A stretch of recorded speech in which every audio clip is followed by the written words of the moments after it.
আমরা মহিলাদের সারাদিনে নানা কাজ করতে হয়, তাই না? নানা রকমের কাজ করতে গেলে একটু সময় এবং পরিশ্রম তো অনেকটাই যায়, তাই না? তো কীভাবে আমরা কাজ করে যে আমাদের সময় এবং পরিশ্রম দুটোই বাঁচাতে পারবো এবং আমাদের সংসারের জন্য অনেক টাকাও বাঁচিয়ে দিতে পারবো, তেমনই ছোটো ছোটো টিপস এনেছি যা আপনাদের সংসারের কাজগুলিকে এতটাই যে সহজ করে দেবে তা বলার নেই এবং নিজেদের জন্য অনেকটা টাকা বাঁচিয়ে দেবে এবং সময় তো বাঁচাবে।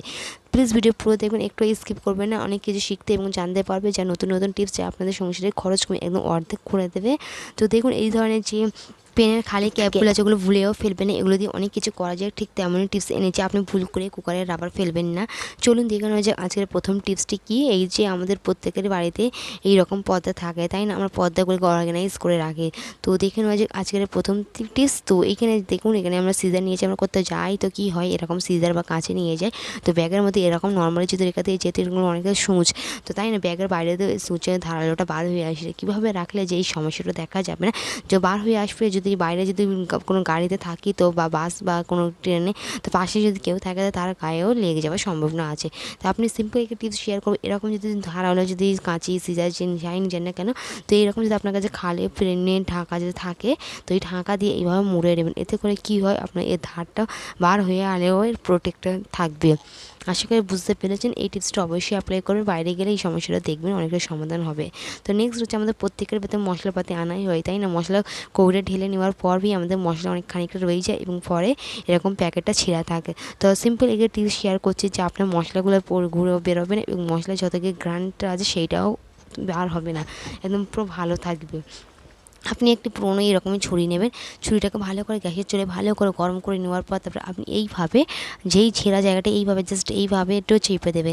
তো এইভাবে চাপলে কী হয়, যেহেতু প্লাস্টিকটা অনেকে প্লাস্টিকের হয় আর গরম লাগার সময় ক্ষেত্রে কী হয়, মেল্ট হয়ে যায়। মেল্ট হওয়ার ক্ষেত্রে কী হয়, এই দুটো জিনিসটা ব্লক হয়ে যায়।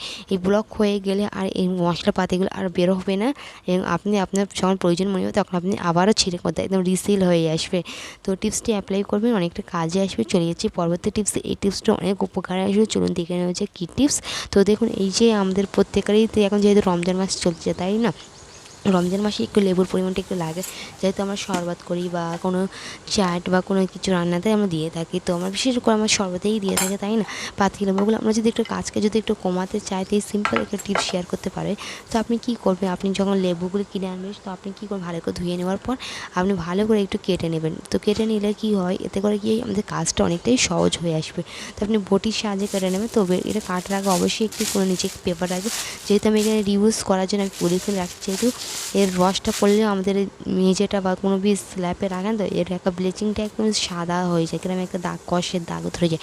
তো অবশ্যই নিজে একটা কিছু বিছে নেবে, তারপর আপনি পাতিলেবুটা ছিঁড়বেন। এই টিপসটা অবশ্যই অ্যাপ্লাই করুন। তো নেক্সট এটা আপনি যেইভাবে আপনি নর্মালি যেইভাবে আপনি আপনার টুকরো অনুযায়ী পাতিলেবুটা কেটে নেবেন। তো এতে করে কি আপনার সংসারে রমজান মাসে অনেকটা কাজ সহজ হয়ে আসবে, যেহেতু এগুলো রোজই লাগে। রোজই যদি আমরা কাটতে যাই এতে করে আমাদের সময় লাগে। এক ছোটা আপনি বেশি করে কেটে নেবেন, এতে করে আপনার সময়টা অনেকটা বাঁচবে। আমরা রমজান মাসে যেহেতু আমরা বেশি বেশি করে ইবাদত করতে চাই, কাজগুলো যেমন করে হোক কমাতে চাই। তো সিম্পল একটি টিপস। তো এইভাবে আপনি এই খোসাটা ছেড়ে নেওয়ার পর সেইগুলো ভালো করে কেটে ফেলে দেবেন।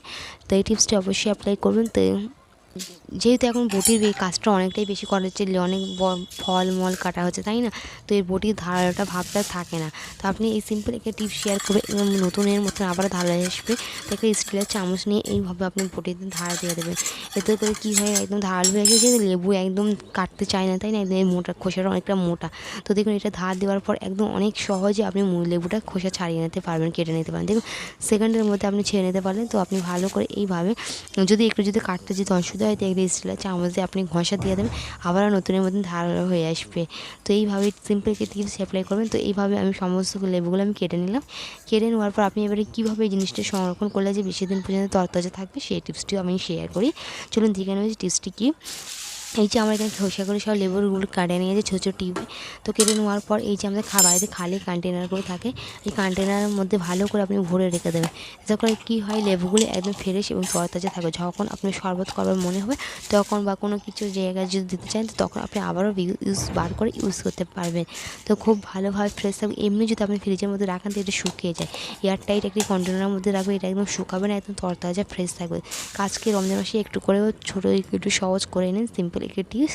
চলে যাচ্ছি পরবর্তী টিপস। এই ধরনের লাইটারগুলো কী হয়, আমরা মোস্টলি আমরা গ্যাসের তলায় রেখে দিই। তো গ্যাসের তলায় রাখলে কী হয়, রান্নাঘরে পানি পড়ে বা তেল মশলা ছিটিয়ে সব এই লাইটারে একদম এসে ব্লক হয়ে যায়। এতে করে আমাদের লাইটারটা খারাপ হতে থাকে। তো আপনি কী করলে যে আপনার লাইটারটা দীর্ঘদিন পর্যন্ত ভালো থাকবে। তো দেখুন এখানে আমি একটা পুরোনো নষ্ট একটা রাবার ব্যান্ড নিয়েছি, অনেকটাই নষ্ট, ইউজে আসে না। তো আমি এইভাবে একটু পেঁচিয়ে নিচ্ছি। এইভাবে একটু পেঁচিয়ে নিলে কী হয়, আপনার রাবার এই লাইটারটা অনেক দিন পর্যন্ত ভালো থাকবে। তো এইভাবে পেঁচিয়ে নেওয়ার পর এইটা আপনি গ্যাসের তলায় বা গ্যাসের আশেপাশে রাখবেন, কোনো জায়গায় একটু হ্যাং করে রাখবেন। হ্যাং করে রাখলে এর মধ্যে কোনো রকম পানি বা তেল মশলা ছড়াবে না, আর এটা দীর্ঘদিন পর্যন্ত ভালো ফ্রেশ থাকবে, এর মেয়াদ দীর্ঘদিন পর্যন্ত ভালো থাকবে। নেক্সট হচ্ছে আমাদের প্রত্যেকের এই সমস্যাটা দেখা যায় যে কুকারের আমাদের গার্ডার পাল্টাতে হয়, যেহেতু আমাদের কুকারে গার্ডারটা একদম বড় হয়ে যায় বা শক্ত হয়ে যায়, ঢিলা হয়ে যায়, তাই না? সেই কারণে আমাদের কুকারের গার্ডারটা পাল্টাতে হয় যাতে সিটি হয়, তাতে ভালোভাবে রান্না হতে পারে। তো এই যে আমি এই গার্ডারটা পাল্টে নিয়েছি, এই গার্ডারটা এখন আমরা কী কাজে ব্যবহার করি? এই গার্ডারটা ভুল করে ফেলবেন না, আপনি অন্য কাজে ব্যবহার করতে পারেন। অনেক আপনার ঘর বাড়ি একদম পরিপাটি রাখতে এই গার্ডারটি অনেক ভালোভাবে সাহায্য করে। তো দেখুন আমি এখানে ভালো করে আমি এটা কেটে নিয়ে বার করে নিয়েছি, যেটা ইউজ আসে না। আমাদের বাড়িতে প্রত্যেকের বাড়িতে এরকম ক্লাচার অনেকেই আছে, তাই না? এই ক্লাচারগুলোকে এইভাবে এই জায়গাটা অর্গানাইজ করতে পারেন। তো খুব সুন্দরভাবে সমস্ত ক্লাচারগুলো এইভাবে একে একে করে রেখে কোনো একটি হ্যাঙ্গিং জায়গায় হ্যাং করে দেবে। একদম হাতের কাছে পেয়ে যাবে। এগুলো যে ছড়িয়ে ছিটিয়ে থাকতো, ছিটিয়ে আর থাকবে না। প্লিজ ভিডিওকে লাইক দিয়ে পুরো দেখুন, একটু স্কিপ করবে না। চ্যানেলটিকে সাবস্ক্রাইব করে আমাকে সাপোর্ট করতে পারে। এইরকম নিত্য নতুন ভিডিও রোজই আপনাদের জন্য নিয়ে আসি, যা আপনাদের কাজকে অনেক সহজ করে দেবে। নেক্সট হচ্ছে দেখুন, এই ধরনের যে বাসন মাজার যে মাজনাগুলো থাকে, কী হয় এর মধ্যে অনেক ধোয়ার সময় কী হয়, অনেক জীবাণু থাকে, অনেক আমাদের রান্নার অনেক খাবার দাবার এর ভেতরে লেগে যায়, তাই না? ওই খাবারগুলো থাকলে কী হয়, ওর থেকে জীবাণু এবং কীড়ামকড়ার সৃষ্টি হতে থাকে। তো আমাদের এই মাজনি দিয়ে যদি আবারও আমরা যদি মাজি দিই, এতে করে কী হয়, আমাদের জীবাণু সৃষ্টি হয়, আমাদের হেলথের জন্য অনেক ক্ষতিকর। তো আপনি কী করবেন, মাজনিটাকে, পুরোনো মাজনি, নোংরা মাজনিটাকে এইভাবে কাঁটা চামচের মধ্যে নেবেন। কাঁটা চামচের মধ্যে নেবেন, এর মধ্যে যত জীবাণু ব্যাকটেরিয়াগুলো আছে, তো আপনি আপনার গ্যাসের চুলাটাকে এইভাবে একটু জ্বালিয়ে দেবেন। গ্যাসের চুলাটা জ্বালিয়ে দেওয়ার পর তারপরে আপনি এইটাকে এইভাবে একটু জ্বালিয়ে নেবেন। এর মধ্যে যত খাবারগুলো আছে সেগুলো সব জ্বলে যাবে এবং এতে করে যত জীবাণু কীটাণুগুলো সেগুলোও মরে যাবে। তারপরে আপনি দেখতেই পাবেন লাইভ যে কত এর মধ্যে খাবার দাবার থাকে, ওগুলো আমরা আবারও রিউজ করতে থাকি।